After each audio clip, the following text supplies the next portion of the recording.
വാഴ്ത്തപ്പെട്ട സിസ്റ്റർ റാണി മരിയുടെ ജീവിതം പറയുന്ന the face of the faceless എന്ന ചലച്ചിത്രം അറേബ്യൻ രാജ്യങ്ങളിലെ തിയേറ്ററുകളിൽ പ്രദർശിപ്പിക്കുന്നു.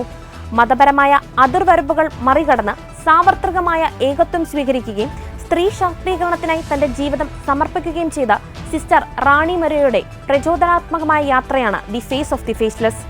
പ്രവാസികളുടെ ആവശ്യപ്രകാരമാണ് ഗൾഫ് രാജ്യങ്ങളിൽ പ്രദർശനം ആരംഭിച്ചത്. 6 ആഴ്ച നിറഞ്ഞ സദസ്സിൽ വിജയകരമായി കേരളത്തിൽ പ്രദർശിപ്പിച്ച the face of the faceless 2023 ഏറ്റവും മികച്ച ക്രിസ്ത്യൻ സിനിമകൾക്കുള്ള international Christian visual media golden crown award നേടിയിരുന്നു. വത്തിക്കാനിൽ പ്രദർശനം നടത്തിയ ആദ്യ ഇന്ത്യൻ സിനിമയാണ് the face of the faceless. വളരെ കുറഞ്ഞ നാളുകൾ കൊണ്ട് 55-ൽ പരം അന്തർദേശീയ അവാർഡുകൾ കരസ്ഥമാക്കിയ ചിത്രം 2024 ഓസ്കാർ നോമിനേഷനുകൾക്ക് അർഹത നേടുകയും IMDb, ബുക്ക് മൈ ഷോ തുടങ്ങിയ പ്ലാറ്റ്ഫോമുകളിൽ ഉയർന്ന പ്രശംസ നേടുകയും ചെയ്തു.